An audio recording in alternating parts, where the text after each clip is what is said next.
Assalamualaikum warahmatullahi taala wabarakatuh dan selamat pagi. Hari ini kita sambung mata pelajaran sains tingkatan 1 untuk bab yang pertama. Okey, untuk bab yang pertama, tema ialah kaedah saintifik. Okey, dalam bab ini kita akan belajar pengenalan kepada penyiasatan saintifik. Dan topik-topik yang akan kita pelajari ialah sains adalah sebahagian daripada kehidupan harian. Okay, itu adalah topik yang akan kita pelajari untuk hari ini.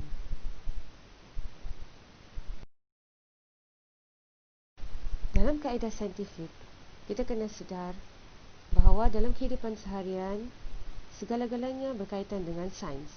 Contohnya makanan, baju yang kita pakai dan juga pengangkutan serta tenaga yang kita gunakan. Di dalam bab pengenalan kepada penyiasatan saintifik, kita akan belajar apakah itu sains. Okay, sebenarnya perkataan sains ni muncul daripada perkataan Latin scientia yang bermaksud pengetahuan fenomena alam semula jadi. Orang pada zaman dahulu memerhatikan kejadian semula jadi seperti pelangi ataupun petir. Mereka memberikan penjelasan tentang cara dan faktor kejadian tersebut berlaku berdasarkan pemahaman mereka sendiri. Bagaimanapun, pemahaman mereka selalu dipenuhi dengan unsur mitos dan kepercayaan. Menyedari kelemahan ini, ahli sains mula melakukan eksperimen secara sistematik mengikut langkah saintifik yang betul.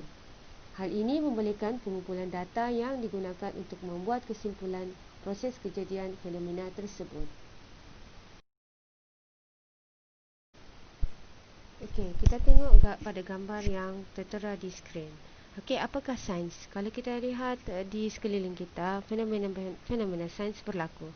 Contohnya gambar yang pertama, gambar ribut dan juga petir.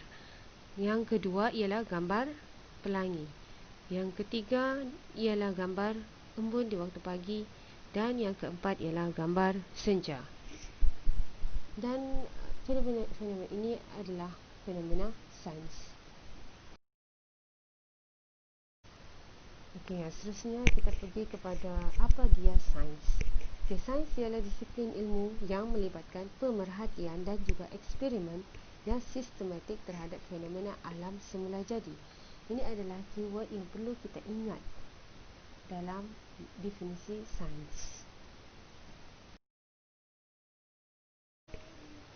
Lihat aktiviti kehidupan seharian kita. Adakah sains mengubah dan mempengaruhi aktiviti dalam kehidupan seharian kita? Berikan beberapa contoh lain aktiviti dalam kehidupan seharian yang berkaitan dengan sains. Okey, kalau kita boleh tengok sekarang contohnya.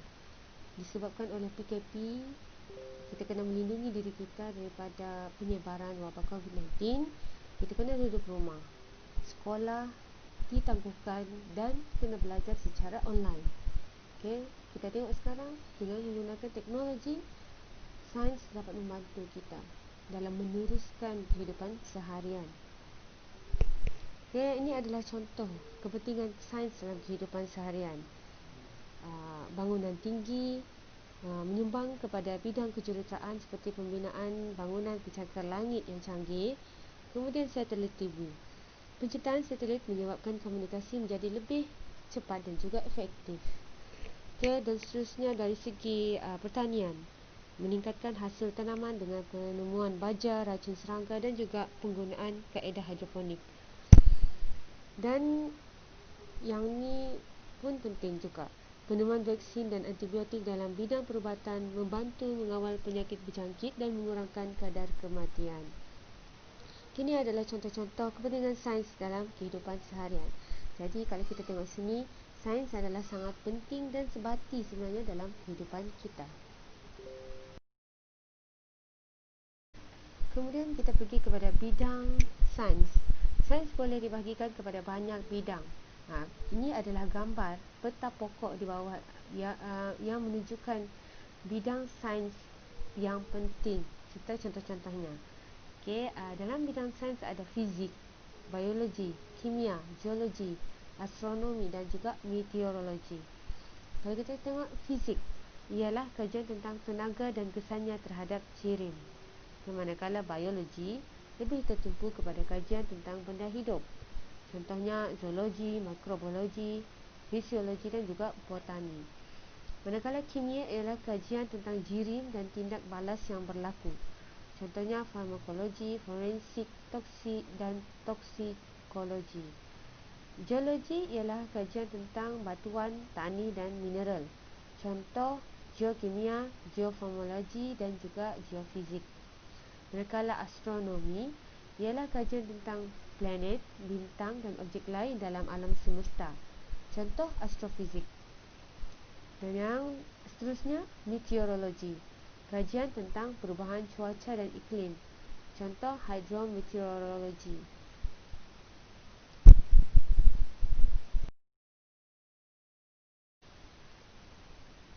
Kemudian kita pergi kepada kerjaya di dalam sains. Bercakap tentang cita-cita setelah dewasa. Okey, senaraikan pengetahuan sains yang perlu anda kuasai untuk mencapai cita-cita anda. Saya percaya setiap pelajar sudah ada cita-cita sejak dari kecil lagi. Okey, contoh dalam gambar yang dipaparkan. Okey, ada yang bercita-cita untuk menjadi jurutera, ada yang cita menjadi doktor. Jadi untuk mencapai cita-cita tu kita kena tahu apa yang perlu kita pelajari. Okey.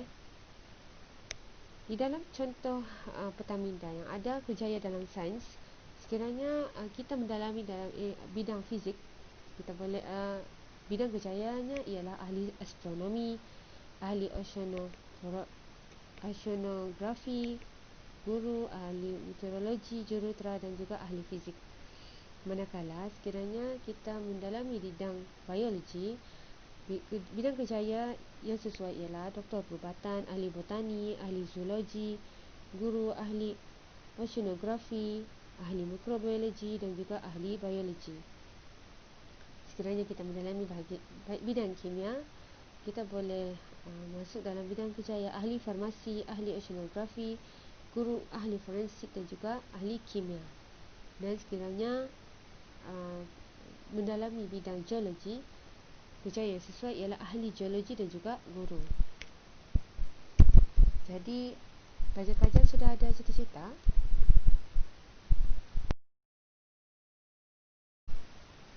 Inovasi teknologi.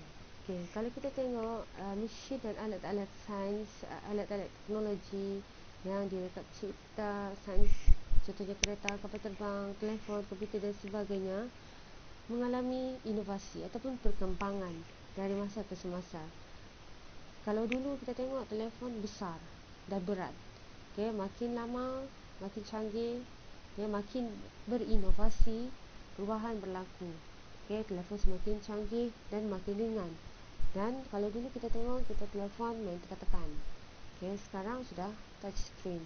Itu adalah contoh inovasi dalam teknologi.